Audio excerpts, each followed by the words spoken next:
창세기 5장에서는 아담에서부터 시작해서 노아에 이르기까지 그 계보를 말씀하고 있습니다. 그런데 성경에 수록되어 있는 계보들을 살펴보게 되면요, 종종 일반적으로 7번째 위치에 독특하게 중요한 사람들을 위치해 두게 되는데요. 오늘 계보에서 나오는 사람들 중에 7번째 사람이 바로 오늘 본문에 나오는 에녹입니다. 이 에녹이 다른 사람들과 다른 것이 무엇이냐면요, 계보에 나오는 다른 사람들, 그들에게는 죽었다라는 말이 붙어 있지만 에녹은 죽었다라는 말이 사용되지 않은 사람 중 하나라는 것이죠. 이러한 에녹의 삶을 표현하는 말을 살펴보면 하나님과 동행했다라는 표현이 2번이나 언급되고 있는데요, 하나님과 동행한 결과로 하나님께서 그를 데려가셨다라고 말씀하고 있습니다. 이러한 표현을 살펴볼 때 그가 경건한 삶을 살았다라는 것을 우리는 알 수 있죠. 더 나아가서는 하나님과 특별한 관계와 특별한 교제를 그가 누렸음을 우리가 짐작하게 되는 겁니다. 성경을 살펴보면 이처럼 하나님이 그를 데려가셨다라는 표현이 쓰인 사람이 한 사람 더 있는데요, 그 사람은 엘리야입니다. 열왕기하 2장을 살펴보면 하나님께서 선지자 엘리야를 하늘로 데려가시던 장면을 묘사하면서도 이와 같이 하나님이 그를 데려가셨다라고 표현하는 것을 우리가 볼 수 있는데요, 그렇다면 에녹의 삶을 우리가 바라볼 때 그의 삶은 평생 동안 하나님과 동행하던 온전한 삶을 살았던 것일까요? 우리가 그 단서를 살펴볼 수 있는 것이 오늘 본문을 자세히 보시면 에녹이 총 몇 년을 살았는지 나오냐면 365년을 살았다라고 말씀합니다. 그런데 22절 말씀을 보면 그가 300년을 하나님과 동행하며 자녀들을 낳았다라고 말씀하는 것을 볼 수 있는데요, 이게 무엇을 의미하는 것일까요? 원래 에녹이라는 이름의 그 뜻을 살펴보면요, 그 에녹이라는 원어를 살펴보면 감화시키다 혹은 가르치다라는 뜻을 가진 것이 바로 이 에녹이라는 말입니다. 이름의 뜻으로 모아서 우리가 짐작할 수 있듯이 하나님께서는 어떠한 사명을 가지고 이 에녹을 이 땅 가운데 보내셨던 것이죠. 그것이 무엇이냐면 사람들에게 하나님의 뜻을 가르치고 스스로의 생활 가운데서도 하나님의 그 가르침을 보이는, 하나님의 살아계심을 다른 사람들에게 보여주는 것이 그의 사명이었다라는 것입니다. 그것이 이름 가운데 가르치는 자라고 불리는 자의 사명이었다는 것이죠. 그런데 우리가 본문을 통해서 짐작해 볼 수 있는 것이 무엇이냐면 그가 살았던 65년의 세월, 그가 태어나서 65년의 세월 동안은 아무 일 없이 사명을 깨닫지도 못하고 그것에 대한 제대로 실천하지도 못하고 그가 그냥 살아갔다라는 사실입니다. 그런데 그의 인생 가운데 전환점이 되는 사건이 일어나는데 그것은 그가 65세에 무드셀라를 낳았다라는 것이죠. 어떻게 무드셀라의 출생이 그에게 있어서 인생의 전환점이 될 만큼 그렇게 큰 사건이었을까요? 우리가 그것이 어떤 이유였는지를 살펴보기 위해서는 그 무드셀라의 이름을 우리가 살펴보면 짐작할 수 있는데요, 무드셀라라는 이름도 우리가 그 원어를 번역해서 살펴보면 창의 사람 혹은 병기의 사람이라는 뜻을 가지고 있습니다. 여기서 창의 사람이라는 것은 무슨 뜻이냐면 전쟁이 났을 때 창을 들고 전쟁 가운데 나가서 그 창을 던지는 사람을 말하는 것인데요, 당시 전쟁에 있어서는 이 창을 던지는 사람이 매우 중요한 위치에 있었습니다.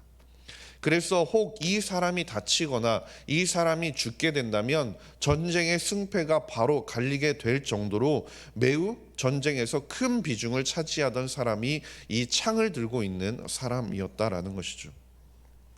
그런데 이런 뜻을 가진 무드셀라라는 이름을 하나님께서 자신의 아들에게 주셨음을 에녹은 보았고 에녹은 그 안에서 하나님의 심판을 예감했던 것입니다.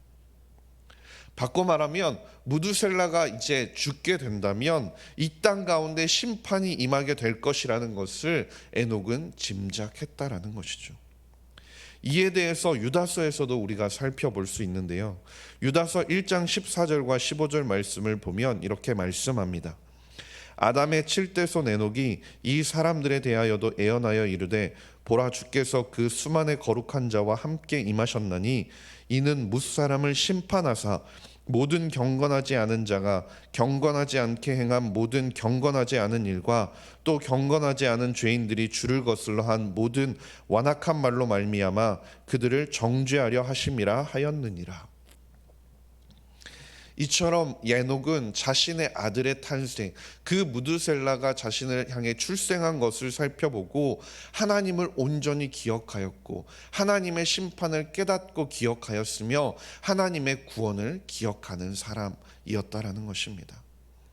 이 땅을 향해서 하나님께서 가르치는 사람으로서 자신을 보낸 사명을 기억하며 하나님의 나팔수로서 이 땅 가운데 심판이 임할 것이니 그들을 향해서 죄에서 깨어서 하나님으로 돌이킬 것을 가르치는 사람이었다라는 것이죠.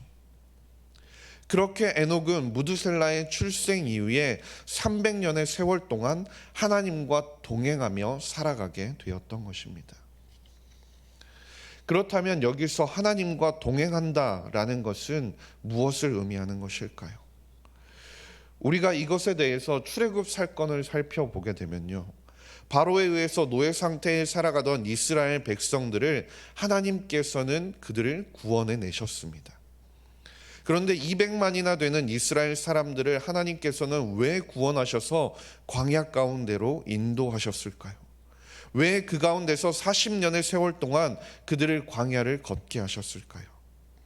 민수기 9장 21절과 23절 말씀을 보면 그들이 어떤 삶을 살았는지 우리가 볼 수 있는데요. 우리가 민수기 9장 21절에서 23절까지 말씀을 함께 읽도록 하겠습니다. 시작. 혹시 구름이 저녁부터 아침까지 있다가 아침에 그 구름이 떠오를 때에는 그들이 행진하였고 구름이 밤낮 있다가 떠오르면 곧 행진하였으며 이틀이든지 한 달이든지 1년이든지 구름이 성막 위에 머물러 있을 동안에는 이스라엘 자손이 진영에 머물러 행진하지 아니하다가 떠오르면 행진하였으니 곧 그들이 여호와의 명령을 따라 진을 치며 여호와의 명령을 따라 행진하고 또 모세를 통하여 이르신 여호와의 명령을 따라 여호와의 직임을 지켰더라. 아멘. 이스라엘 백성들이 광야의 삶 가운데서 그들이 했던 것이 무엇이었습니까? 광야에서 그들이 하루 종일 한 것이라고는 구름 기둥과 불 기둥을 그저 쳐다보고 있는 것뿐이었습니다. 낮이면 구름 기둥을 바라보아야 했고 저녁이면 불 기둥을 바라보고 있어야 했다라는 것이죠. 그것들이 움직이면 움직이고 멈추면 멈추는 것이 그들의 삶이었다라는 겁니다. 한 곳에 머물러 있으면 그곳에서 계속해서 머물러 있는 것이 그들의 삶이었다라는 것이죠.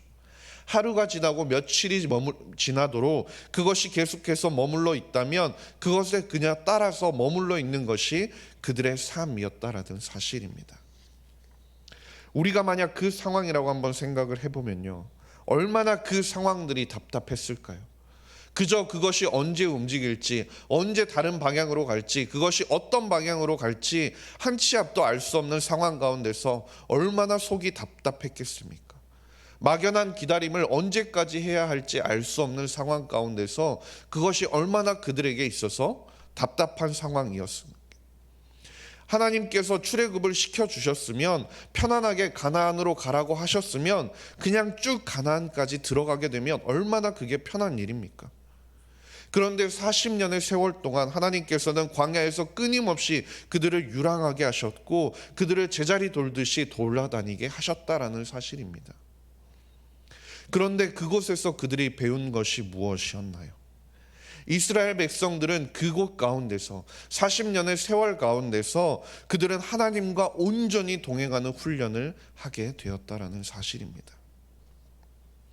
바꿔 말하면 하나님께서 구원하신 것, 하나님께서 이스라엘 백성들을 이집트 가운데서 구원하신 것은 결국 하나님께서 이스라엘 백성들과 동행하기로 작정하신 사건이었다라는 겁니다.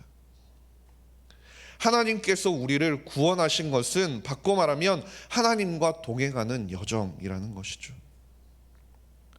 동행이라는 말에는 함께 걷다라는 의미 외에도 삶의 방식을 따른다라는 의미를 담고 있습니다. 즉, 구원받은 우리가 하나님과 함께 동행한다라는 것은 하나님이 가야 우리가 가는 것이고, 하나님이 멈추시면 우리도 멈춰야 한다라는 것입니다. 아무리 우리의 마음이 답답하고 언제까지 우리를 기다리게 하시는지, 언제까지 아무런 변화 없는 삶 가운데서 우리를 기다리게 하시는지 알 수 없고, 하나님께서 가지 않으시면 움직일 수 없어서 답답한 마음 가운데 하나님을 바라볼 수밖에 없는 그 상황이지만, 하나님께서 가지 않으시면 그곳 가운데서 멈춰서 묵묵히 그 걸음이 다시 시작될 때를 기다리면서 하나님을 온전히 바라보며 살아가는 것이 바로 하나님과 동행하는 삶이라는 것입니다. 주 안에서 사랑하는 석관중학교의 성도님 여러분, 부부가 한평생 동행하는 삶을 산다는 것이 어떤 의미이겠습니까? 그것은 매 순간 부부가 같은 길을 걷고 같은 공간에서 같은 생각을 하면서 살아가는 것만이 동행을 말하는 것이 아니라, 서로를 온전히 바라보고 서로를 귀하게 여기며 서로를 공감해주고 서로를 사랑하며 함께 걸어가는 것이 바로 동행이라는 것입니다. 하나님과 동행하는 것도 마찬가지입니다.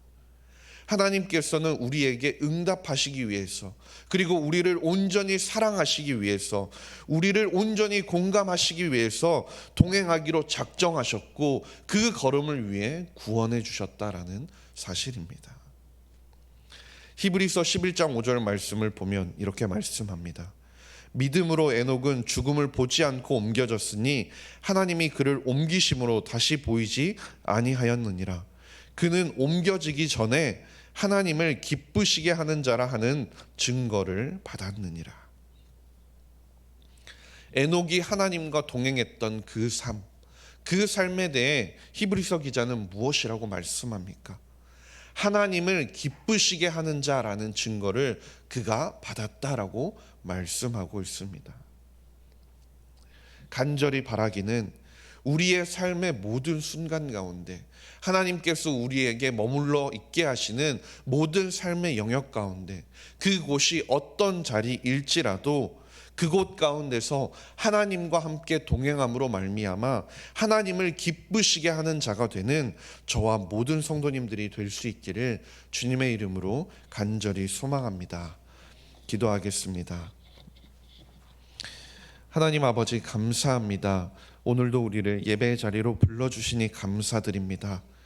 에녹이 하나님을 바라보며 하나님과 동행하며 살아갔던 그 모습을 기억하게 하시고, 우리를 구원하여 주신 주님의 그 사랑을 기억하며 우리의 삶의 모든 영역 가운데 주님과 동행함으로 주님을 기쁘시게 하는 우리의 삶이 될 수 있도록 도와주시옵소서.